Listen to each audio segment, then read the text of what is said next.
नमस्कार, आप सभी का स्वागत है मिस टुडे में और मैं हूं आपके साथ सोनिया सिंह। आजकल की बदलती हुई लाइफस्टाइल के साथ ही तमाम कम उम्र के बच्चे हैं जो तमाम बीमारियों से ग्रसित हो रहे हैं।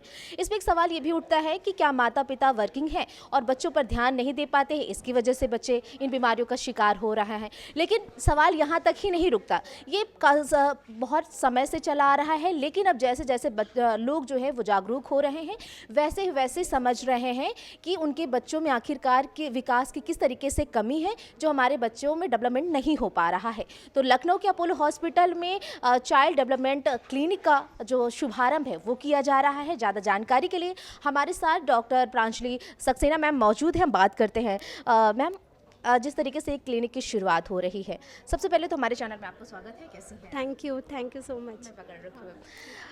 आजकल बहुत सारे पेरेंट्स ऐसे हैं जो वर्किंग हैं और कहीं ना कहीं ध्यान नहीं दे पाते हैं, तो क्या ये भी एक मुख्य कारण माना जाता है कि बच्चों में जो बीमारियां हैं वो ग्रसित हो रहे हैं बच्चे से? बिल्कुल, अगर हम देखें तो आजकल धीरे धीरे करके दोनों पेरेंट्स वर्किंग हैं, न्यूक्लियर फैमिलीज़ हैं, बच्चे आइसोलेटेड हैं, मोबाइल और स्क्रीन टाइम का यूज़ बहुत ज़्यादा है। इसमें ये बीमारियां और ज़्यादा प्रेसिपिटेट हो जा रही हैं। ये बीमारियां पहले भी होती होंगी, लेकिन अभी क्योंकि हम बच्चों के साथ कम्प्लीटली इन्वॉल्व नहीं हैं, तो वो और ज़्यादा आइसोलेट हो जाते हैं। इसको बोलते हैं एपिजेनेटिक इफ़ेक्ट, कि बच्चे में कोई प्रॉब्लम होना और साथ में कुछ ना कुछ ऐसे फैक्टर्स आ जाना जो इसको और ज़्यादा प्रेसिपिटेट कर दे रहे हैं। तो ये फैक्टर्स इन डिजीज़ेस को कंट्रीब्यूट करेंगे। अगर मैं छोटा सा एग्जांपल दूं तो एक छोटा सा एग्जांपल है कि अगर कॉन्टिन्यूअस स्क्रीन में बच्चा इन्वॉल्व है तो उसका लैंग्वेज डिले होने लग जाएगा।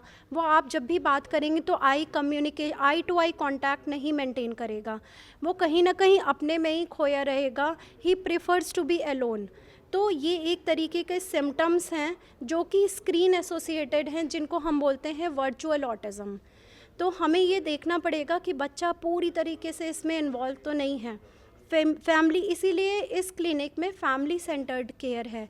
पेरेंट्स को भी गाइड किया जाएगा कि वो कैसे बच्चों के साथ इन्वॉल्व हों, दोनों पेरेंट्स कैसे इन्वॉल्व हों और उसको कैसे कैसे डिफरेंट डोमेन्स में हम मोटिवेट कर सकें कि बच्चा अपनी स्किल्स को टाइमली डेवलप कर सके। बिल्कुल मैम, सवाल यहाँ पर ये भी उठता है कि जब जैसे कि एक महिला प्रेग्नेंट होती है और बहुत सारे से है वर्किंग है तो ठीक है, नहीं अगर घर पे है तो बहुत सारा फ़ोन यूज़ करती है, तमाम उसमें चीज़ें देखती हैं, अच्छी बुरी सारी कुछ देखती है, तो क्या इससे भी असर उन बच्चों पर पड़ता है? हाँ, अगर हम देखें तो एट रिस्क प्रेगनेंसीज़ बहुत कॉमन हैं। एट रिस्क प्रेगनेंसी का अगर हम इंसिडेंस देखें तो लगभग 40 से 50% तक होगा ये। इनमें क्या है कि मदर को कोई ना कोई एंटीनेटल रिस्क फैक्टर्स हैं जिसकी वजह से बच्चा या तो प्री मैच्योर पैदा हो गया है, कम दिनों का हो गया है, या कम वजन का हुआ है, स्पेशली 1.5 किलो से कम का होना, या बच्चे को पैदा होकर उसके फेफड़े पूरी तरीके से नहीं बने हैं जिसकी वजह से उसको ऑक्सीजन रिक्वायरमेंट हो रही है, या कोई उसने इन्फेक्शन एक्वायर किया है, या फिर एडवांस पेरेंटल एज की वजह से कोई जेनेटिक प्रॉब्लम हो रही है। तो ये सारे बच्चे एट रिस्क होते हैं जिनको आगे जाके developmental problems, learning disability, cognitive problems, ये सब होने का चांसेस रहता है। तो इन बच्चों में हम एक हाई रिस्क न्यूबॉर्न फॉलोअप करते हैं जिनमें हम इनको रेगुलर इंटरवल पे बुला के उनका डेवलपमेंटल असेसमेंट, न्यूरोलॉजिकल असेसमेंट, ये सब करते हैं। और अगर हमें जहाँ भी लग रहा है कि कोई डेवलपमेंटल डेविएशन हो रहा है, वहीं पे हम उस चीज़ को एड्रेस करते हैं, उसकी मॉनिटरिंग करते हैं, उसको वापस से अचीव कराने की कोशिश करते हैं बच्चे में। बिल्कुल मैम, सवाल यहाँ पर ये भी उठता है कि आखिर बच्चा 1.5 साल का है, 2 साल का हो जाएगा, 3 साल, तो उसमें ऑटोमेटिक चीज़ें आ ही जाएंगी, लेकिन किस उम्र तक, 1 साल या 2 साल, कितने वर्ष का बच्चा हो जाए कि उसमें सारी चीज़ें जैसे हेयर है, दांत है, या फिर बोलने लगे, सुनने लगे, अच्छा कितनी उम्र के बच्चे को सारी चीज़ें होने लगती तो हमारा अगर हम डेवलपमेंट देखें तो ये 4 डोमेन्स में रहता है: gross motor, fine motor, social and emotional और लैंग्वेज एंड कम्युनिकेशन। हर डोमेन में धीरे धीरे बच्चा स्किल एक्वायर कर रहा है। ऐसा नहीं कि एक सर्टेन टाइम पीरियड पे आके बच्चा स्किल एक्वायर करेगा। वो 2 महीने से स्किल एक्वायर करना शुरू कर देता है। जैसे 2 महीने से वो सोशल स्माइल आने लगती है, 2 महीने से वो आई टू आई कॉन्टैक्ट करने लग जाता है अपने पेरेंट्स से, 4 महीने से वो गर्दन संभालने लगता है। तो ये स्किल एक डेवलपमेंटल प्रोसेस है जो कि शुरू से ही स्टार्ट हो जा रहा है।